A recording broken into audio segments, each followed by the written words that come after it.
Bienvenue à la chaîne Mathématiques Sciences. Aujourd'hui, je vais présenter et expliquer une nouvelle vidéo, qui est une vidéo donc d'exercice, toujours pour les 6e et pour le cycle 3 en général, donc c'est un mathème de 6e.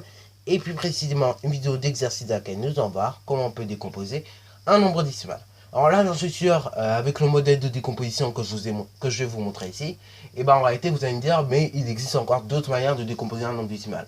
Alors là, oui, ici, pour la séquence des nombres décimaux, on ne va pas forcément aborder tous les cas de décomposition qu'il y a d'un nombre, ok, puisqu'il y en a vraiment tout plein, ok. Tu as la fraction décimale, tu as la méthode que je vais te montrer qui n'est pas très répandue. Après, bon, tu as la méthode aussi, on décompose bien, bon, bref. En tout cas, je dirais pas des milliards, mais en tout cas, il y a plein de façons de décomposer un nombre, ok. Donc là, ici, on va s'adapter à une méthode, ok, puisque le but, quand même, c'est de le faire selon un modèle, ok. En réalité, si on dit de décomposer un nombre, et tu peux le faire comme tu veux, ok. À partir du moment si on t'a pas donné le modèle. Ici, donc, on va le faire selon un modèle. Donc là, on voudrait décomposer les nombres suivants, ok. Donc 607,60 795 et 14,6 468 de la manière suivante. Donc justement, la manière, c'est tout simplement, d'abord, on va voir ça sur un exemple, justement, 549,12, c'est égal à 500 plus 40 plus 9 plus 12 centièmes, ok. Voilà, donc la manière dont on voudrait décomposer. Alors là, oui, je suis sûr, il y en a plein qui vont dire, mais on pourrait faire encore d'une autre manière. Mais là, donc, le but, c'est pas de voir toutes les manières, le but, c'est de comprendre vraiment qu'est-ce qu'on fait, et donc, justement, la façon dont ça va être fait, ok. Voilà. Alors donc là, je vais te mettre la vidéo en pause pour donc décomposer ces deux nombres-là que je viens de dire précédemment. Et après, donc, nous allons corriger par à pas. C'est parti, mon kiki. Alors donc là, déjà, on va d'abord décomposer la partie entière du nombre, ok. Donc la partie entière du nombre 607,60 795, d'abord c'est 607. Donc 607, ça se décompose en 600 plus 7. Et ça, justement, je ne suis pas allé chercher très loin. Je suis allé chercher justement de là, de mon exemple. Ensuite, le tout, plus.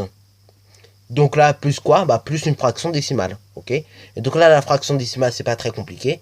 C'est 60 795. Donc, j'écris 60 795. Sur combien? Et là, on va aller un petit peu plus loin que les 10 millièmes, puisque là, tu as d'abord les dixièmes, les centièmes, les millièmes, les 10 millièmes et les centonièmes, ok. Donc là, on va aller carrément jusqu'au centonième. Mais normalement, donc on va pas jusque là. Normalement, on va jusqu'au 10 millième. Là, donc bon, il s'avère que j'ai un petit peu abusé lorsque j'ai écrit les nombres. Bon, deuxième exemple. Là, on ira jusqu'au millième, comme c'est recommandé normalement dans les programmes. Donc là, deuxième exemple, 14,6 468. Déjà, on décompose la partie entière. Donc, on pourrait éventuellement mettre que c'est 14, ça se décompose en 10 plus 4, plus une fraction décimale.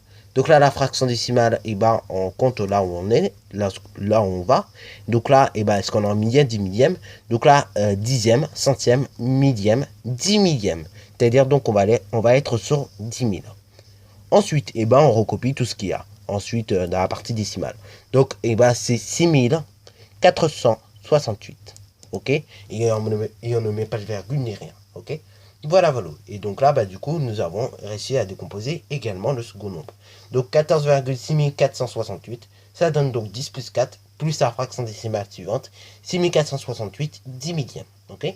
Et ainsi donc, pour le premier exemple, 607,60 795, ça donne donc 600 plus 7 plus 60 795 sur 100 millièmes. Ok. Voilà. Alors là, un truc également qu'il faut bien comprendre lors des décompositions, c'est qu'il ne faut pas les apprendre par cœur en fait. Il faut juste comprendre qu'en fait, on a plusieurs manières de décomposer un nombre. Et bien souvent, quand on va demander de décomposer un nombre, soit il y a un modèle, ou soit on te demande de faire comme tu veux. Ok. Mais faut pas non plus aller trop comme tu veux. Ok. Voilà. Bon, sur ce donc, c'est déjà la fin de cette vidéo.